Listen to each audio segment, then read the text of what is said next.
Good evening, everybody. This is the regularly scheduled meeting of the South Haven City Council. It is Monday, August the 2nd, 2021, and I would like to call this meeting to order. The invocation this evening will be given by Pastor Eric Jarvis of the First Assembly of God. Good evening, Eric, and thanks again for coming. Thanks for having us. Thank you, Lord, for this great city that we live in. Lord, thank you for those who serve on our behalf and lead and guide us through the challenges of day-to-day workings of the city. Lord, I pray that you would minister to our city council and bless them, that you would also lead and guide them in their decision-making and policy-making and the process of taking care of our citizens. Lord, we thank you for the privilege of living here and for the great blessings that it is in our life. In Jesus' name, amen. Amen. Thank you for getting off on a positive note. And if you're able to now, if you please join me for the Pledge of Allegiance.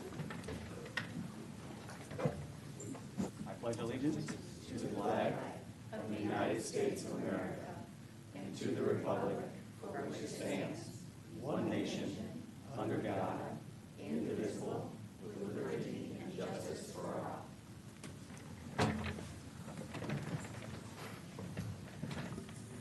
All right, roll call. Megan. Jeff Arnold. Here. Chris Campbell. Here. Joe Reeser.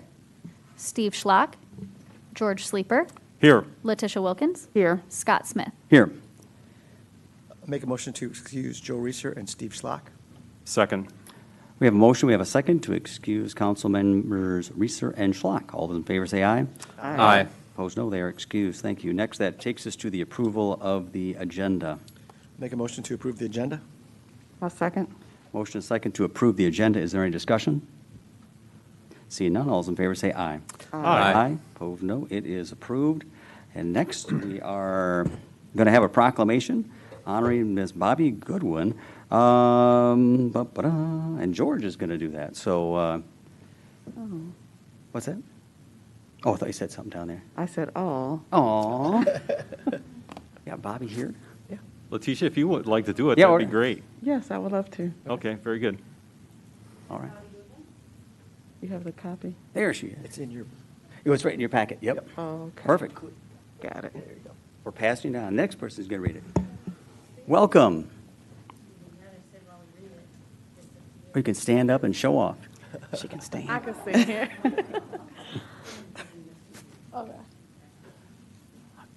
Whereas Bobby Goodwin was born and raised in South Haven, Michigan, and was a standout athlete on the varsity volleyball and basketball and track and field teams before graduating from South Haven High School in 2015. And whereas Ms. Goodwin attended Siena Heights University for a year before transferring to Grand Valley State University, and whereas Ms. Goodwin participated in the hammer throw, weight throw, discus event while at GVSU and earned many prestigious accolades, including being a multi-time Great Lakes Intercollegiate Athletic Conference champion, National Collegiate Athletic Associate Division II, National Champion, 12-time Glick Athlete of the Week, 3-time Glick Athlete of the Year, 2-time NCAA Division II Athlete of the Week, Regional Athlete of the Year, NCAA Division II Athlete of the Year runner-up, and 4-time All-American. And whereas Ms. Goodwin is recognized as the 9th best weight thrower in Division II athlete history, and whereas Ms. Goodwin graduated from Grand Valley State University in 2020 with a degree in criminal justice and is now pursuing her career in corrections. Now, therefore, be it resolved that the City of South Haven wishes to recognize and congratulate Bobby Goodwin for her many outstanding athletic accomplishments and express our pride in her representation of South Haven at the national level. Best of luck in your future endeavors. Signed, Mayor Scott Smith.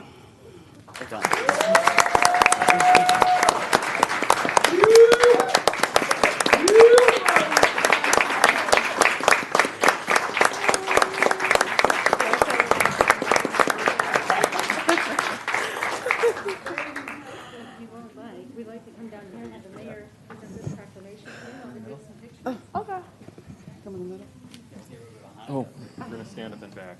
Yeah. Well done. You. How heavy is the hammer? The hammer is only 8 pounds, but the weight is 20 pounds. Okay. Okay, just smile. All right. Oh, thank you. Thank you.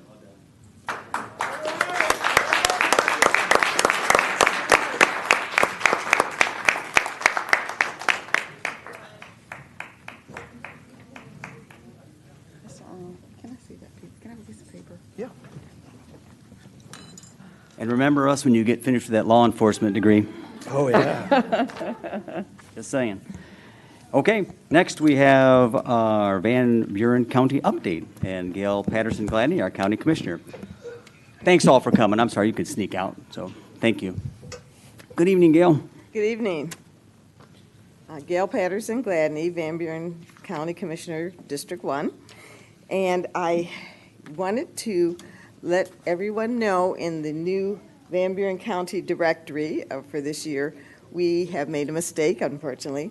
So the veteran service number is incorrect in the book. The phone number should be 269-657-8200, extension 1612. And if you could give us, the mayor, I don't know if he has his copy, but if you could correct that for us, thank you. Okay, so news from the county. Today we had a meeting, Region 4 Area Agency on Aging, and we have a new CEO. She will be replacing Lynn Kellogg. Of those who know Lynn Kellogg, she's done a great job for the agency. The new CEO is Christine Van Landenham, and you'll probably be hearing a lot more from her in the future. South Haven City, I'm sure you've already applied for your ARPA funds, but as you know, the county has ARPA funds also, and we're having committee meetings. The next one is Tuesday, August 10th, and anybody can go on our website and attend these public meetings. We have a new website, it's more user-friendly, vanburencountymi.gov. There's a lot of different meetings that you might want to attend, and that particular one, we're still discussing how to advertise the fact that we are accepting applications, and we're going to finish up approving the application. We try not to make it too long. We want nonprofits, municipalities to apply, and we're looking forward to that. On August 10th, 2021, we have a public hearing that's going to be held to discuss the proposed 2021-22 county budget, and that's going to be at 2:50. And again, you could go on Zoom or come to the Board of Commissioners chambers. The projected balance general fund budget we're looking at is around $24,269,000. But as I said at the public hearing, if you wanted to make any comments, that's the time for anybody here or in the public who's watching to come out. And you can go online, as I said, and get all the information. If you have any questions, please give me a call. Then Van Buren County's declaration of emergency remains in effect. So we just wanted to let you know that. So are there any questions? I No? don't think so. Okay. Thank you, Gail. for your Appreciate it. time. Have a great night. Thanks for coming. That takes us to the consent agenda items A through C. Make a motion to approve consent agenda items A through C. Second. We have a motion, we have a second. Any discussion? Seeing none, this is a roll call vote. Arnold, Yes. Campbell, Yes. Sleeper, Yes. Wilkins, Yes. Smith. Yes, which takes us to old business. The City Council will be asked to consider the following actions regarding a rezoning application for 879 St. Joseph Street. So first, we need to open a public hearing. I make a motion that we open the public hearing. Second. We have a motion and a second to open the public hearing. All those in favor say aye. Aye. We are open. All right. Kate, are we passing to Travis? That's right. And I'll have Travis kind of give us, once again, an update about 879 St. Joseph Street. This is a rezoning for 3 lots that are currently I-1 industrial. So we want the owners, which is Ty Fino and Ben Levesque, are asking to rezone them as residential R1A. So Travis, you want to brief the council? Yep, so at your last meeting, you introduced this rezoning for consideration tonight for a public hearing and then possible action by the city council. The planning commission at their July meeting recommended approval of this item to the city council. What this would do is essentially just do exactly what Kate just said, which would be to take these 3 I-1 light industrial properties and rezone them to R1A single-family residential. The properties are pretty much perfectly sized as R1A lots right now in terms of width and overall area. The general trend of that area is toward residential, and so it fits really with what's happening there, as well as fits with the master plan's vision in that area of increased residential uses. So. Okay. Sounds good. This is a public comment, so are there any public questions at this time on that particular item? All righty. See none. Got nobody? I'll make a motion to close the public hearing. I'll second. Motion and second to close the public hearing. All those in favor say aye. Aye. It is closed. All right, we will move on. Let's go ahead. We will consider, next, council will be asked to consider the adoption of the proposed rezoning of the properties, and the property numbers are listed there. I'll try to read them and not fail you. 80-53-076-004-00, 80-53-076, 00300, 80-53-076-00200. There you got it. I'll make a motion to approve the rezoning of the proposal for 879 St. Joseph Street, property numbers as mentioned. I'll second. All right, we got a motion, we got a second.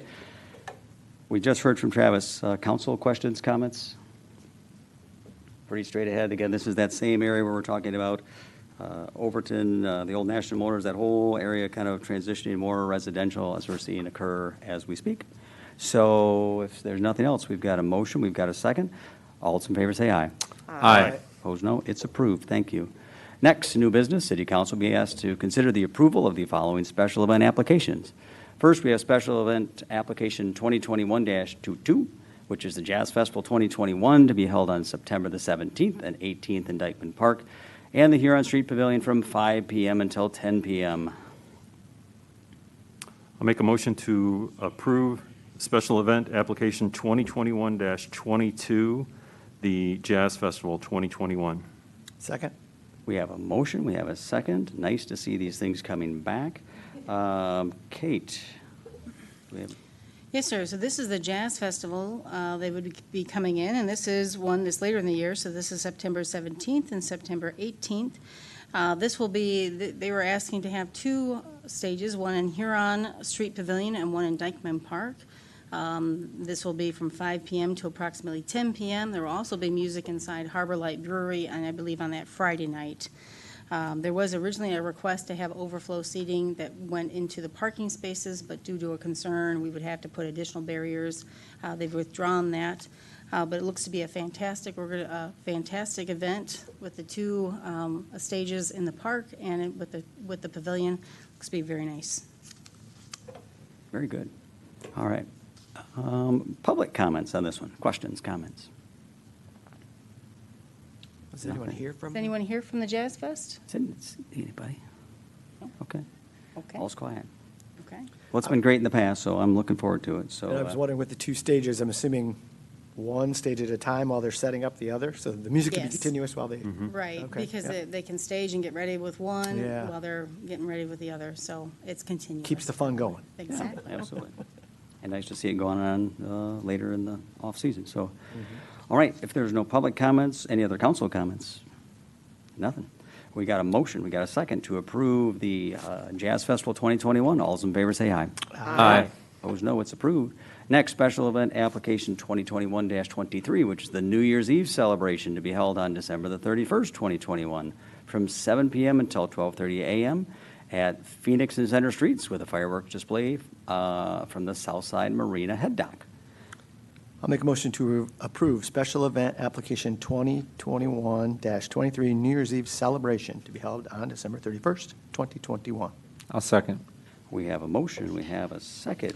I know, Kate, you got a little info. I know we have some applicants out there too, so. We sure do. We do have Lori Krieger from the CVB, as well as former Mayor Burr from the CVB. So this is special event 2021-23. This is the New Year's celebration.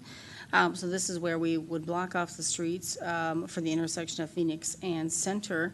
There's a beach ball drop that would be occurring there. I believe the streets would be shut down either between 5 p.m. And Lori, come on up.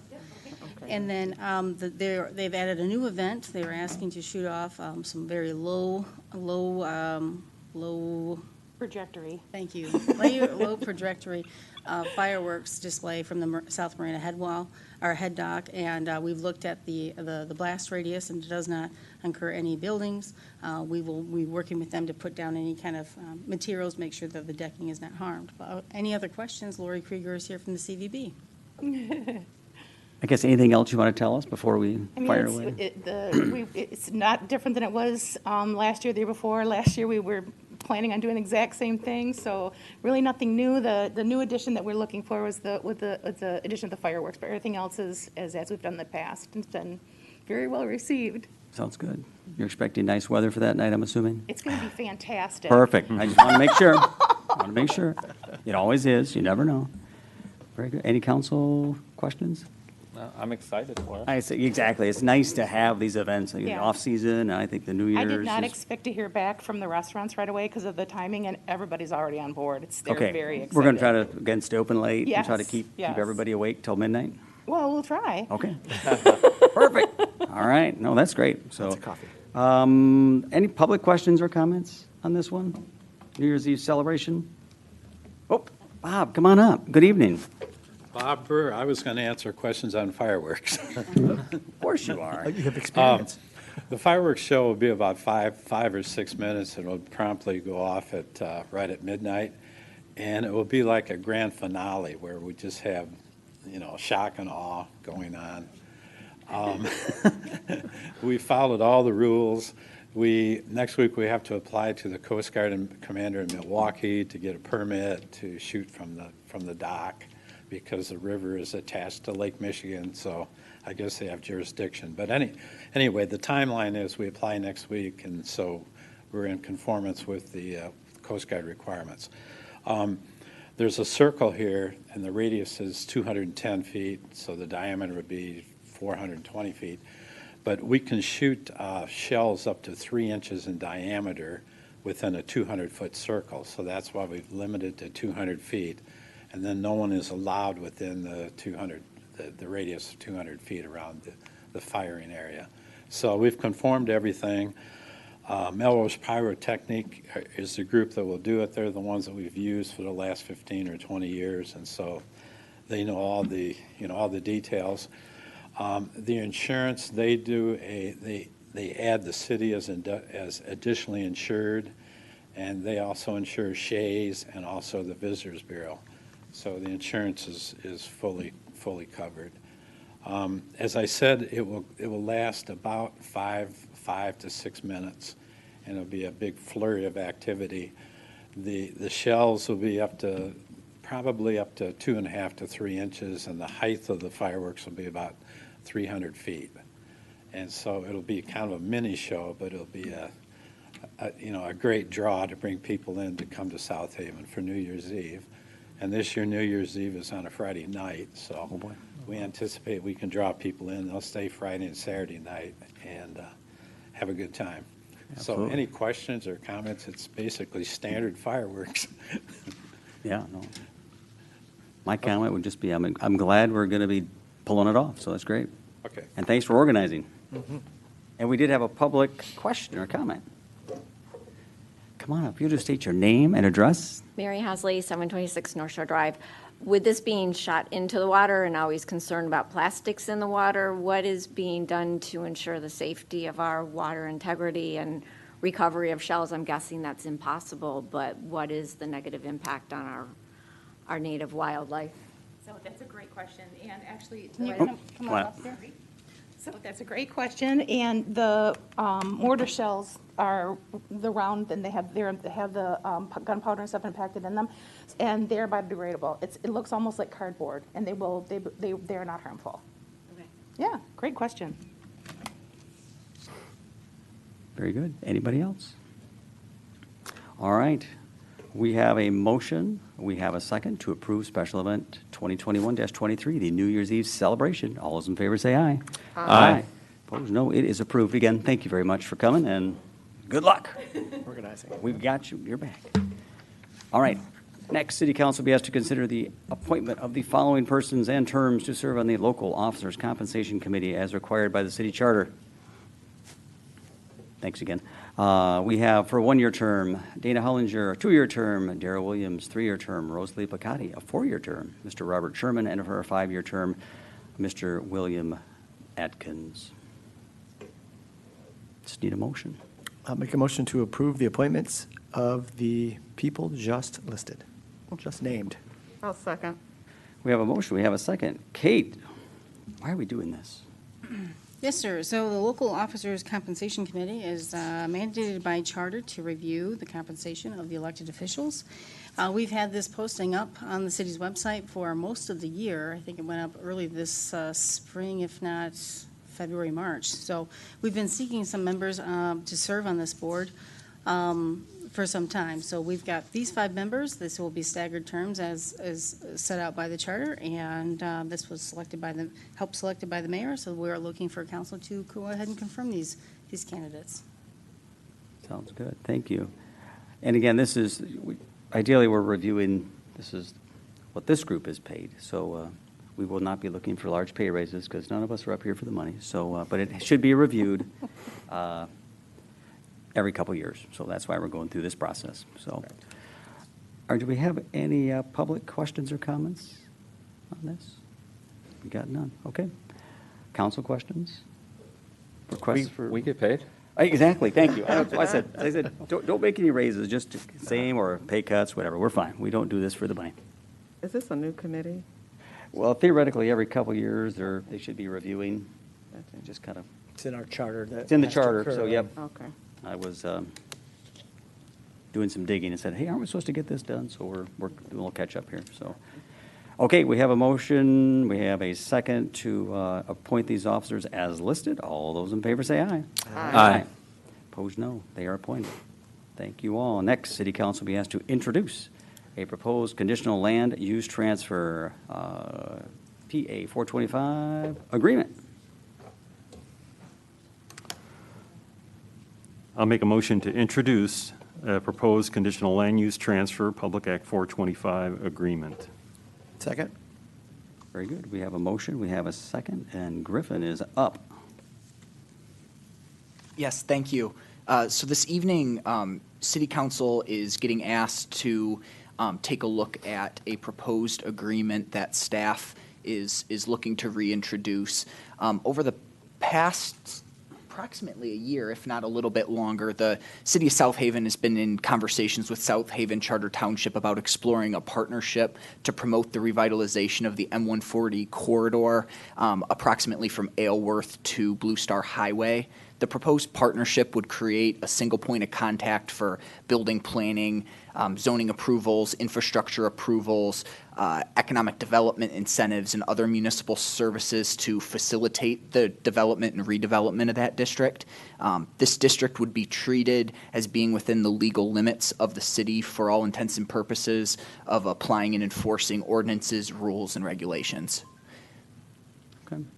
Sounds good. And we should just point out, this is the corridor from kind of Aylworth out to the Blue Star, that this area where, if we kind of look around that area, we're already seeing some positive things, changes from the senior services building going up, school, village passing, which means field improvements, the armory improvement. So that's kind of that. Now we're looking at the, kind of as you drive out there, we're looking at all the rest of that that's going on out there. So- Absolutely. And at this point in time, this is just reintroducing this concept to City Council. Ultimately, there would need to be a public hearing and a formal vote on the agreement by both South Haven City Council and the South Haven Charter Township Board. The goal, or staff's goal, is to reintroduce this to you all at this point, finalize the agreement, bring it before the South Haven Charter Township Board before bringing it back before you all for the formal public hearing and consideration. Sounds good. So are there any public questions before we go to council questions? We got none? No. Council?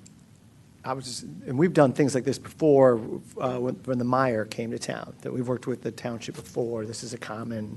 Yes, the city of South Haven's done 425 agreements with South Haven Township for a variety of different reasons. The state statute allows it to be done for a variety of reasons, including development, economic development, infrastructure. So this fits right into the authorization from the state. And this would be for a 10-year period, and for the idea of revitalizing that area as another way, as this is one of our major entry points into the city that needs a lot of help in revitalization. The goal would be, once moving forward, assuming this 425 agreement is implemented, we would then consider making a recommendation to council to establish a commercial rehabilitation district in that area as well, which would create another tool that the property owners that in that area could use to reinvest in their property and develop or redevelop that corridor. Stretch it all the way out, which is good. Okay. Nothing else? All right, we have a motion and second to introduce the proposed land use transfer. All those in favor say aye. Aye. Aye. Opposed, no. It is approved. Thank you all. Thank you, Griffin. And next, we're going to get an update from our Public Works Director, Mr. Bill Hunter. Good evening, Bill. Good evening, Your Honor, City Council. Update from DPW, projects happening within the city, future projects coming. Phoenix Street Bike Path, that project is, we're under design and bidding. Documents are being done. Expected for that, we're receiving a grant, so the city receives $144,783 in federal funds for the bike path and $80,000 for the road resurfacing.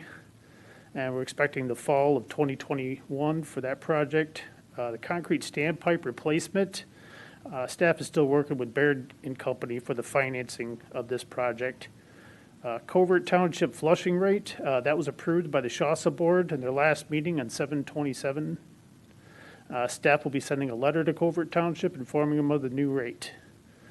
The distribution system materials inventory, that's the recent one that the Eagle amended the Safe Water Drinking Act again, and this has to do with lead and copper, requiring this DSM. The completion date for that is January of 2025. However, they're requiring us to do this 4-point inspection, random, so we have to do 551 sites. That consists of at the main potholing, upstream and downstream of the curb box, and then getting inside the house. We'll be setting up appointments for that. We expect to have that done in the fall. New substation project, AEP, we gave them the go-ahead for the design. They'll be putting design together, and then after the design is done, we'll be able to know for then what the cost of that is going to be, because we, as a city, are going to have to pay for that feed going to the new substation. Cross-connection inspections, Shaw's has a contract with HydroCorp. That'll just be an ongoing thing. I'll just keep putting that out every time opportunity I can with City Council. These inspections are site inspections, plus they could involve actually testing of backflow prevention device assemblies. Court City Phase 5, that should be completed this week. They were on East Wilson doing some transfers, and that'll be done. The electric vehicle charging unit, we have those in Huron parking lots, and we're supposed to be getting 2 of them, and those should be completed by the end of this month. We have 2 more actually budgeted through CMAQ. We'll be getting grants for those, and those will be, we're going to put those downtown too. I was envisioning actually the north side of Phoenix. So you have 2 on the south side of Phoenix, then 2 on the north side of Phoenix. Drain Commission, Center Street. Drain Commission is going to be doing some work on the Center Street crossing, conducting they're going to be making it a 2-stage outlet or inlet. That'll soften the slope and facilitate the removal of debris. During that time when that'll be closed, that section of Center. However, the contractor is required to open it back up on the weekends. AMI project is underway. We do have the base stations in. However, we're having some issues actually getting the meters, and this has to do with circuit boards, and that's across the board with everybody, from cars to what have you. So we do expect that'll be pushed out to probably the summer. We were just informed that today. So Aylworth non-motorized path. That'll be this year. That's actually a motorized path on Aylworth. We had CMAQ funding on that. The total construction for that is $315,000. The city will pay $180,217 and CMAQ funding of $134,783. I had a meeting with AEP. I communicated our displeasure with the recent outages over time. It was a productive meeting. I think actually leaving that meeting, we're going to be able to improve actually our communication. That was the one thing we stressed over this. We did stress also our lack of a better term, displeasure with their response time. They did actually tell me that they're struggling, like everybody else, hiring. That seemed to be a lack of manpower. But we did also talk about the future of, is there going to be, they have also budgeted to replace the feed actually to the Phoenix substation. Will be putting us back to a similar situation. However, we'll be on a feed, which will be the main substation, is the new one that they just put up. So much taller feed, much more secure, much more reliable. The previous feed that we were on during those many outages was a feed that was put in the early 50s. So that's what we're looking at. Still, they acknowledged some things that they should have done and communicated better out to us. And I pledged to them that we'll communicate out. So it was a good exchange during the meeting. Beach safety plan, staff has been working with the consultant to consolidate the signage on our beaches. I just had a communication with them this morning. He's going to be giving some drafts to me. The whole idea is we've got a lot of signs.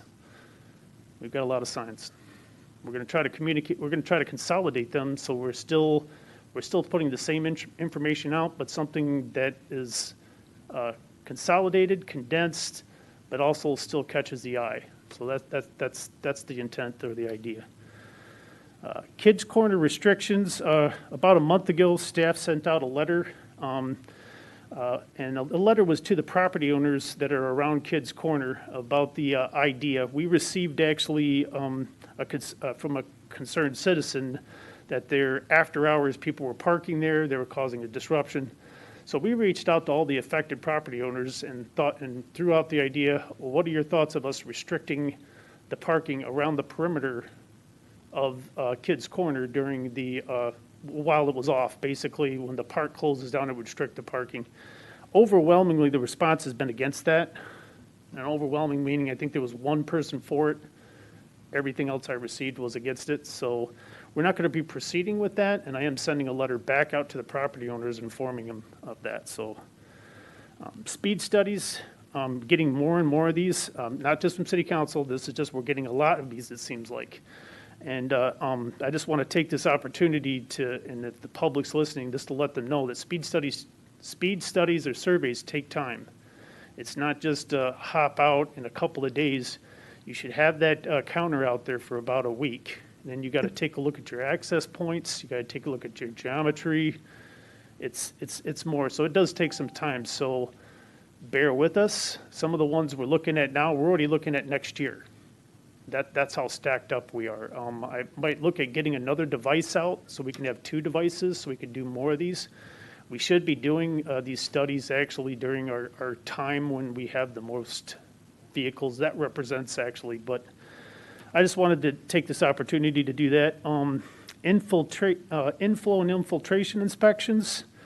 Staff is conducting those actually in Casco Township. I did make reference last DPW update that we're going to be looking at doing those within the city proper because of the last sanitary sewer overflow we had, and we will be reaching out to HydroCorp to see if they can assist us in that.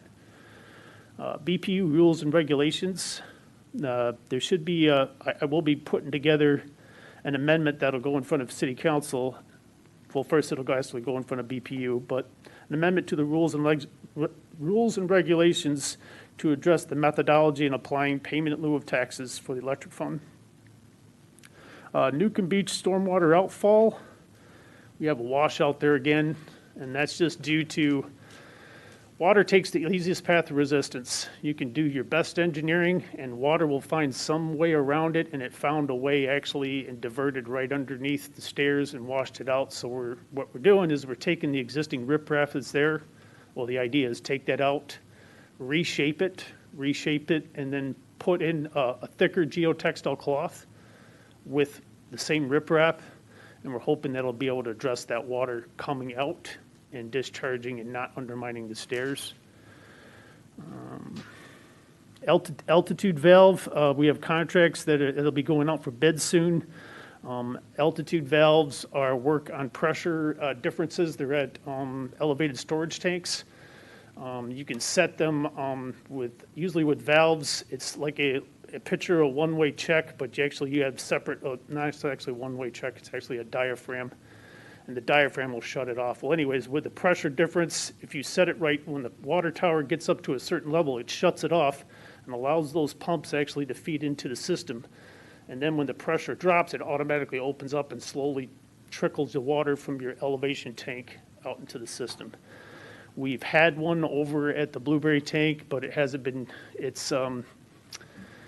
needs to be replaced. What we're doing is replacing it with it's called a rotary valve, and it'll be actually controlled at the water plant. So instead of what I was just describing to you, which is a lot of moving parts and a lot of maintenance, this here is actually just the operator clicking on a button and going like this and adjusting it and watching the flow come through, and then it's adjusting it that way. It's cheaper, and it does the same thing.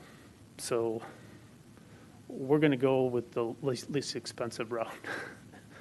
Last but not least, we were just informed that our agreement is ready for the Kids Corner Phase 2, and I'll be getting that ready for City Council.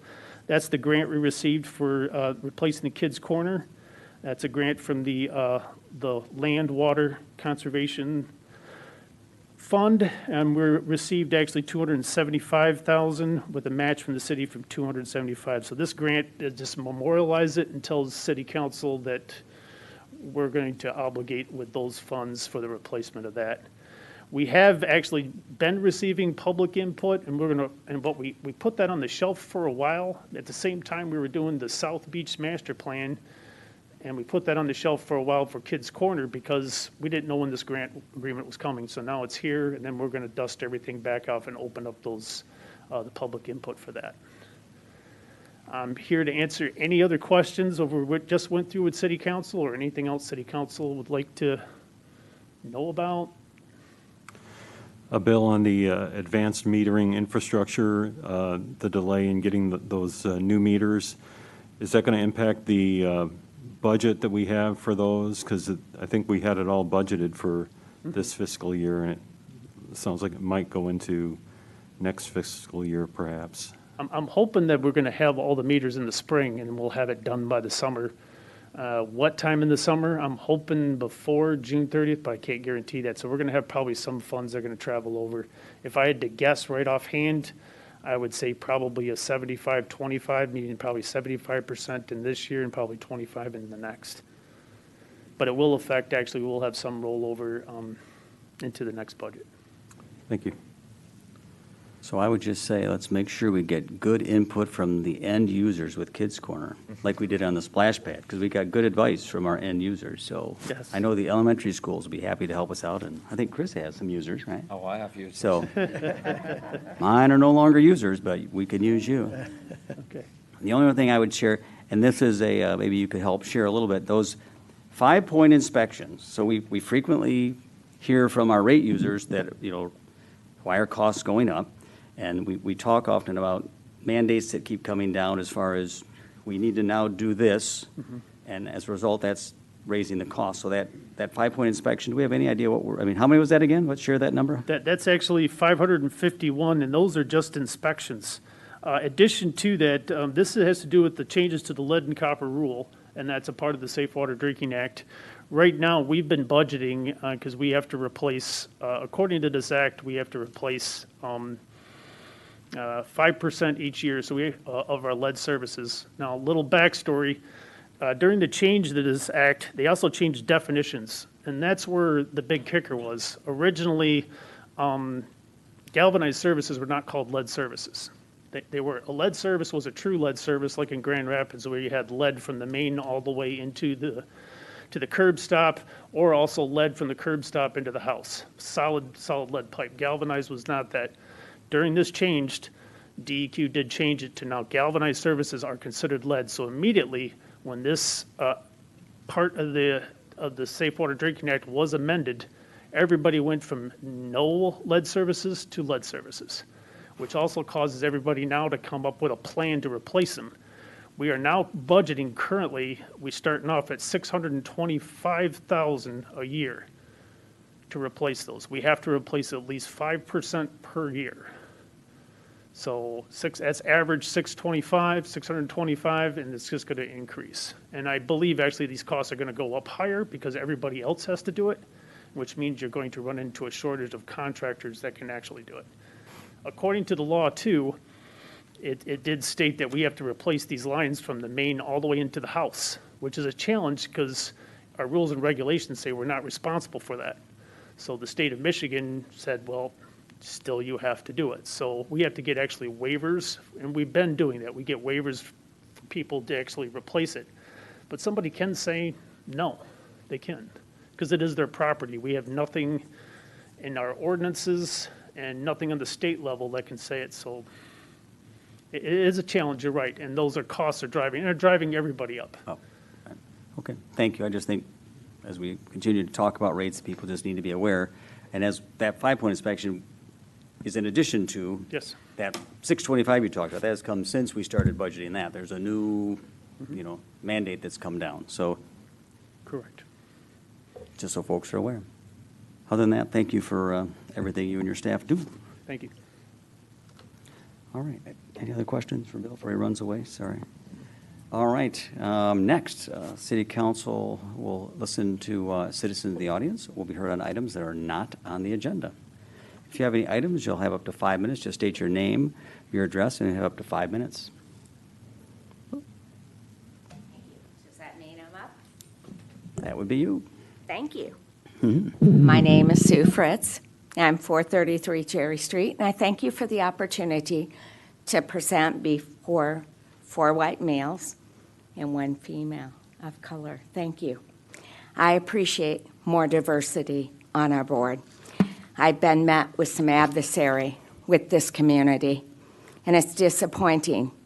I may be considered an advocate or an activist, and so be it. Today, I discovered our town still takes anonymous complaints, and it's very, very disappointing. How is that any different than the KKK? If you can't put a name, an address, and a phone number to a complaint, how is it valid? Okay? I'm just asking. If you have a valid complaint, put it with your name, your face, your number. Hopefully, you'd go to your neighbor and talk to them about it. But if you're not comfortable doing that, at least have the city require a minimum requirement of identification. I was selectively targeted for trying to help our community with a guest room occupancy, because I have a house for sale here. It's empty. Prior was registered as a rental. It's not been a rental. Last year was COVID. I had some friends in on a weekend that couldn't get to Canada for a wedding, and I allowed them to stay. I didn't report that to the city, and I didn't register. It was my friends. It was a personal situation. And now I have individuals that's basically needing housing. And business owners are reaching out to me, asking me if I have a room.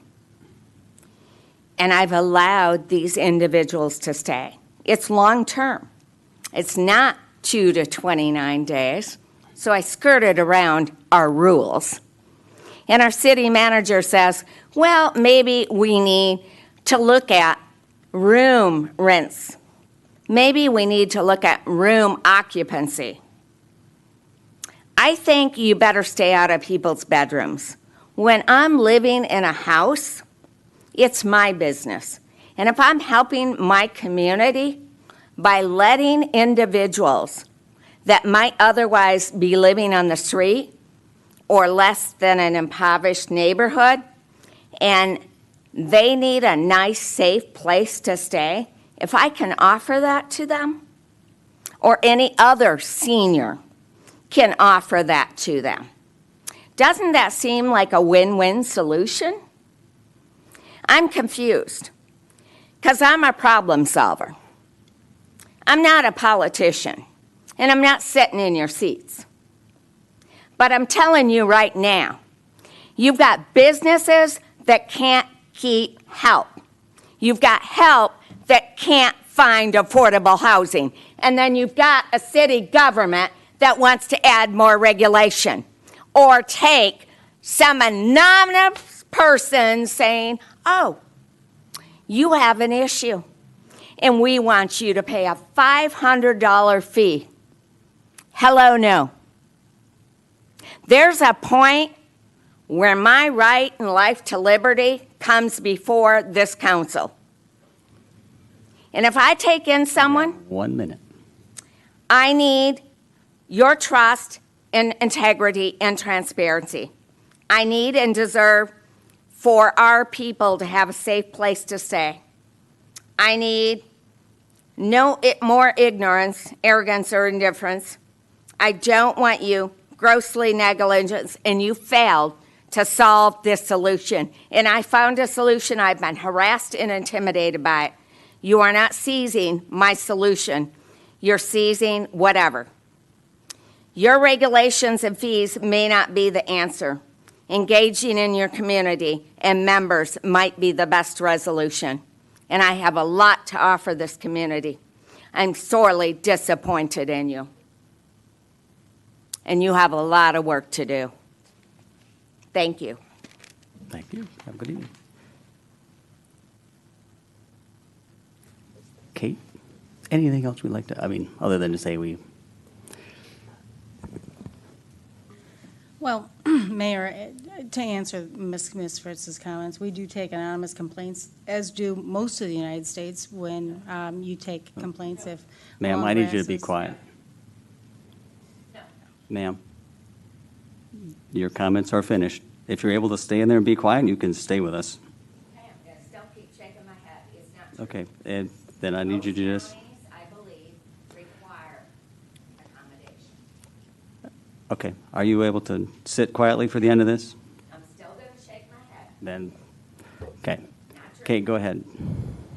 So, so we do take anonymous complaints, and we did receive a complaint that Ms. Fritz was operating illegally. She did, when we did talk to her, we did send her an email saying that, as a friendly reminder, you don't have a rental permit, that we received the information that you were putting your home out for business, and that you were advertising that you could come and have people stay for some, have tent campers. Well, regardless if you have a short-term rental permit, accessory uses cannot be used. or tents or campers cannot be occupied. So really, we were just reaching out to make sure that she was in conformance with the ordinance like we do with anybody else. And unfortunately, I think it was taken the wrong way. But I think we are vigilant about our short-term rental ordinance. If and as she stated, she's got people who are staying there longer than 29 days. She's not under the short-term rental ordinance, and she's able to have people who are staying in her house. That's completely legal. So I think we've worked it out, but unfortunately, I think she wanted to come and talk to the council, and here we are, and I'm happy that her comments were received. Okay, very good. Yes, but we do have, ma'am. Okay. Okay, thank you.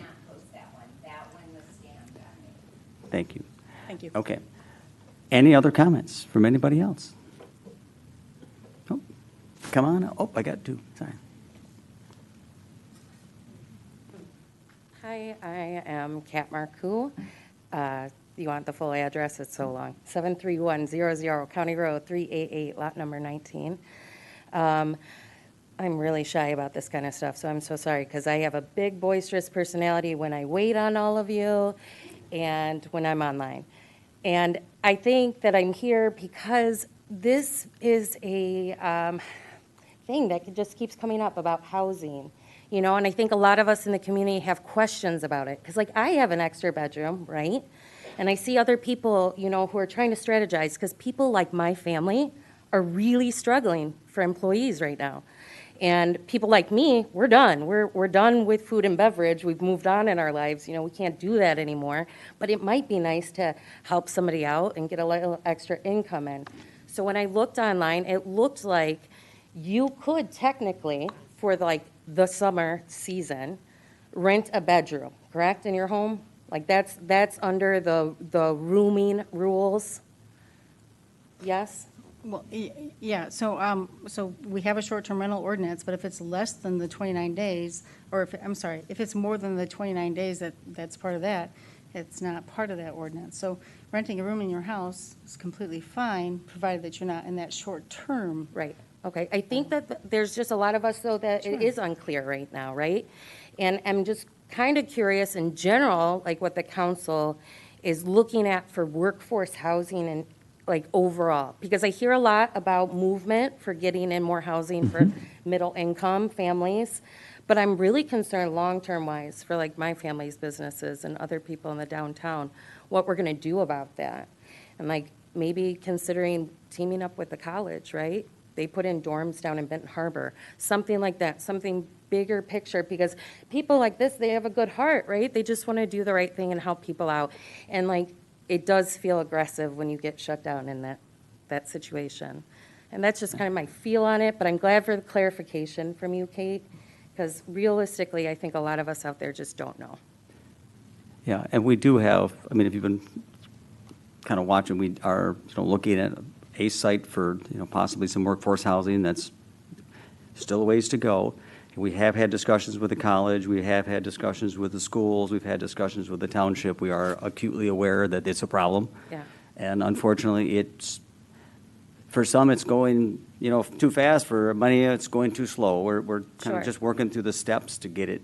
Scott, you know, is that the working. development that's going to go in on the south end of town, the There's- larger one, will include workforce housing? There's, the Overton site is one area we're looking at Okay. doing some workforce housing, yeah. And that's Okay. still, you know, working through the steps, many to go, but I don't think a lot of people know that either. I thought that was going for like lower income. So that's good. workforce, I mean, sorry. workforce, that's the big target, workforce. Okay, so it's just in support, but I think there was more elements that I was aware of too. So, but I'm glad for the clarification. Thank you for coming and for sharing your concerns. Anybody else? Danielle Veenstra, 1220 Monroe Boulevard. Just a question, are there other regulations that people have to comply with if they're going to rent a room for longer than 29 days? And I'm asking because I have a possible room, so. I think that before I start saying something on the fly, I think the best thing to do is to contact the zoning administrator, Travis Sullivan. His number is 637-0760. His number's on, or his email's on the website. Okay. He can let you know anything that's on there. Additionally, you know, anything you'd like to know about the zoning administration or any kind of questions on the zoning ordinance, we'd be happy to let you know. Okay, thank you. You're welcome. Appreciate it. And Travis was the young man that was here earlier and spoke about a rezoning that we did. but he did step out, so, okay, good. And I guess that might just be something for the waves, if there is, just to clarify it, that might be a good thing. There seems to be some questions, so. Absolutely. Anybody else? Going, almost gone. Close. Good evening. Mary Hasley, 726 North Shore Drive. First, I'd like to thank Bill Hunter. He's gotten a few emails from me with regard to Newcomb Beach, and also just today about a tree with limbs on a wire. So he's always responsive, and I appreciate that. Regarding Overton, I've seen distributions of income. I've seen indications that there's vouchers, which indicate Section 8. So it would be good for clarity purposes for future presentations on Overton unit distribution to clarify exactly what is subsidized, what is vouchers, what is Section 8, how many will be PMI, whatever, so that we really know to ensure that there really is homes for the middle income homes, because I think that is not very clear right now. And I'm here today in front of you guys because I know the city council appoints planning commissioner members, and I was not able to attend, but I watched the July 8th meeting, and I was disappointed with how it was run. Mr. Stegman, as chair, failed to comply with some of the requirements to place information on the record with regard to the first hearing of the rezoning of the 229 Elkenberg property. He said there were 12 comments for his count. He read off names, but he couldn't say what agenda items they concerned. I'm pretty sure, thank you to the staff for putting the comments, the written submissions in the minutes. That was very helpful to address the lackings put on the record by Mr. Stegman. But there were 2 rezonings that night, and I think all the comments were for the Elkenberg rezoning and not for the St. Joe rezoning. And so that really was a disservice to our community to not have that clarity at the time of the hearing. I understand it was continued, but that's when the written submissions were done. I was also disappointed with how Mr. Stegman had handled item 9, which was regard to the yurt resort proposal. He failed to remember a letter that was against the proposal, and he admitted that he was so busy with the blueberry season he couldn't remember. Mr. Heinig also didn't remember the letter opposed to it. And Mr. Heinig is the vice chair. I just thought it was poorly handled by the chair and vice chair. Luckily, other commissioners remembered the letter that I believe had been sent to Kate, and she forwarded on to to Travis, who shared it with the planning commissioners, so that was recorded. But I just thought that the meeting could have been handled better, and I hope that steps are taken to ensure that that's better done. And also, I had submitted a written submission, and I had requested that anyone in the primary clarify that there was no conflict of interest with regard to that last item I was mentioning. And it just didn't seem like it was understood what a conflict of interest was. Mr. Stegman said he had only met the petitioner when he filed it, but that really isn't what a conflict is, and I had requested that it be put on the record, whether the petitioner was helping in any way with his primary, and I just was disappointed to see that was not properly handled.